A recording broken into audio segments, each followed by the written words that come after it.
But you know what? 10 minutes into it, had to pause it because I was so triggered. Literally had to like pause it, walk outside, kind of like. I mean, in the last breathe. 2 minutes of it, I was triggered. But go ahead. Why were you triggered in the first 10 minutes? She said I was looking for my Prince Charming. Her favorite movie was Beauty and the Beast. I'm like, these are you already living in life. fictional fucking characters. Why are you looking for this in the real world? That makes no sense. That's problem number one. You are looking for fictional characters in reality. You should have checked yourself in the insane asylum a long ass time ago. What are you doing? Why are we doing that? Well, it is 2022. Why are we looking for fictional characters in real life? Like Prince Charming. Wait, they're not based off real people? I might find a Freddy Krueger before I find a fucking Prince Charming at this point. You know what I'm saying? Like, that shit don't exist. What was that killer that the Jamie's Body or whatever, the one with Megan Fox? Yes. Yes. You're more likely to find that than you are to find her. your Yes. Cinderella. There are so many other movies that are fictional or are closer to the truth than Beauty and the Beast outcome. Bro, look at it this way. Every nigga's had a Felicia. Every nigga has had a Felicia. Yeah.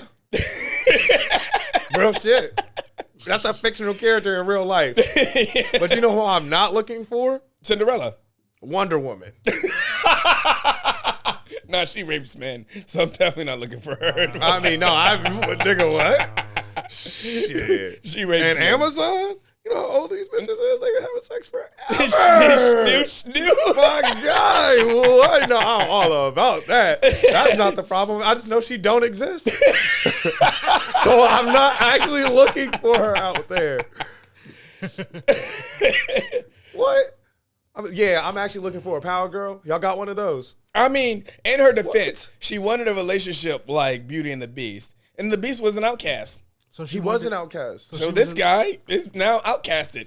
But also think about that situation. Like Belle's situation in that universe, in that world, in the Beauty and the Beast world. But wasn't Belle a slave? Basically like a slave maid kind of thing? She wasn't a slave. They was just poor. Well, because she's white, so she can't be a slave. But because she was Warning. basically... Cancel culture is imminent. Good call. Good call. Good call. she was a maid. She But wasn't a during that maid. time, that's a slave. She wasn't a maid. Belle? Bruh, Belle didn't have a job. We're not about to sit over here and Because act like women Belle can't had a have job. jobs back No, then. the fact that she was reading, the fact that she was Cancel culture reading is was an imminent. issue, bro. Well, that was illegal. Huh? Warning. Cancel culture is imminent. Now you're starting to pick up the vibes, right? So the fact that she was definitely not about to convince me she had a job. None of the women in that movie had a job. Women in that The era. only women in the movie who had a job was the women who worked in the castle. And you know how I know they had a job? Because even when they got turned into inanimate objects and were allowed to live, they were still doing their fucking jobs. They were still doing their jobs. They were literally household objects and still doing their jobs. That's how I know they worked. Belle's job was walking around the town singing, reading books from here to there, shooting down Gaston every opportunity she got for no reason, extra disrespectfully. Right. If you think about it, Belle's into some bestiality. 'Cause, like, what the fuck? 100%. That's some white girl shit. Warning. Cancel culture is imminent. I'm going to call this episode Belle was a slave. Oh my God, bro. No. There's like, nah. Nah. Either way, Belle was a jobless slave. could you actually Was Belle imagine? a jobless slave? That's the episode name. Was Belle a Oh my jobless God. slave? Yikes. There might be other gems to come up, though. We still got some time. Let's see how this goes. But literally, Shit, nigga, I'm crying. You're going out into life as an adult onto a dating app, Yeah. and you're looking Well, for what you saw. Tinder you is used to a watch- fantasy within itself. Let's be honest. Tinder is based on a swindle. Yes, Tinder whole is, app. Tinder is the swindle. You show people the best parts of you. You Yeah. invest time into like purposely- describing yourself. You show the parts that you want people to see. Yeah. The whole thing is built Even if on it's a swindle. lie. It's Post all a that swindle. Post that picture with that dog. It's Even all a if you don't swindle. own it. Right. It don't even have to be your dog. You just go, oh, this was a cute picture, and I like the way I look in it. Post it. It's all a swindle. Mm-hmm. My man's was just God tier swindling. and the mortal swindlers weren't ready for it. That's all it was. I mean, you're right. Like But it's all science. It was a psychological method that he had with it. Yes. He had the game that perfected. But I'm going to give Tinder credit for what it is. If you get fooled on Tinder, you can't be mad at anybody but yourself. If you've fallen in love with this person off of just seeing them 2 or 3 times in person, and then like you talk to most of them on like most of your conversations on Tinder, I'm putting you in too easily of a manipulatable area for you not to see something, like for you not to expect that this might not go the way you think it would. I have too much control of the territory. Was that the show that quoted Marilyn Monroe, where they were like, you know, you wouldn't date a girl because or you wouldn't marry a girl because she's pretty, but it sure wouldn't hurt. It was that documentary. I think they quoted that. They said it was a Marilyn Monroe movie. I think a guy had asked her, "Would you marry a man because he's rich or for his money or something like that?" And Marilyn Monroe's response in the movie was, "Well, I mean, you wouldn't just marry a woman because she's pretty, but it's sure not gonna hurt." Yeah, I can get behind that. But at the same time, if she's a piece of shit person, you can't be mad at anybody but yourself. Self accountability. These women weren't ugly. Mm-hmm. You know what I'm they were saying? all attractive. Homegirl literally started off, the first thing they asked her was how many matches she had, and she had like 1,200. So she had options. Yeah. The only reason why she took those actions was because of the money that he presented. Yes, 100%. If you can't put that part aside and be like, yo, hold on, time out. If he didn't have money, would I still be doing this? But would Bell be fucking with the Beast if he was a broke nigga? No, hold on. Belle didn't have a choice. Let me explain, because clearly she missed this too. I don't think she understands that was actually an arranged marriage. That was an arranged marriage. That was an arranged fucking marriage. Belle was only with the Beast because her dad, his dumbass, got lost. He literally came up to a fork in the road, and there was clear skies, and there was fucking darkness. Clear skies and darkness. And he said, even the horse was hip enough to know, the fucking horse was hip enough to know we need to go this way.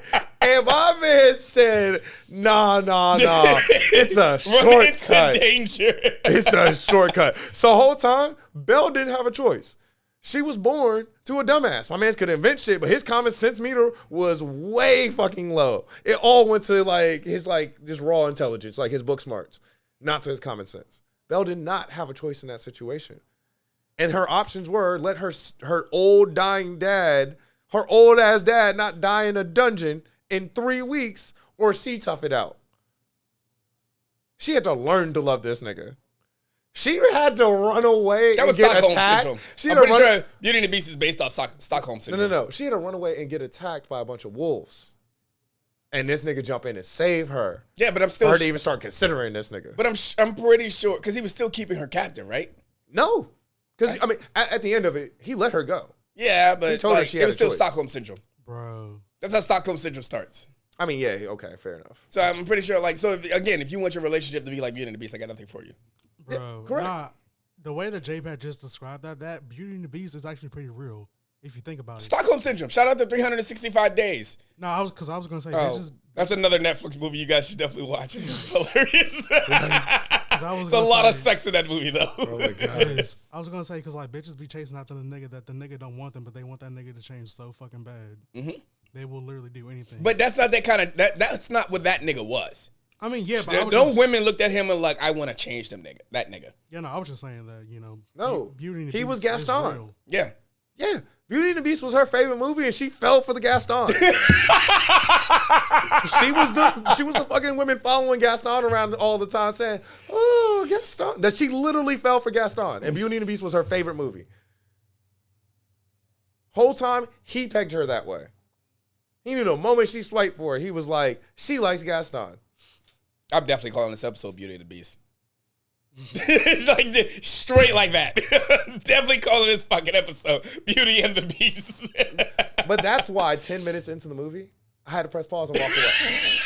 I forgot that's where we started. That's where we started, bro. 10 minutes into the movie, I had to press pause and walk away because of all of that shit. I'm like, literally, bitch, you fell in love with Gaston.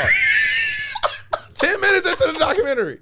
I'm like, you fell in love with Gaston after telling me Beauty and the Beast was your favorite movie. And I fuck with Beauty and the Beast. I know Gaston when I see him. Yikes. I got nothing. That nigga looked like a Gaston. He smelled like a Gaston. My man is literally the whole fucking song. Yeah, I got nothing. No one takes care of his ex, his baby mama and his kid like Gaston. No. Okay. I can't let you do that. That's a smart ploy. What? That's a smart ploy.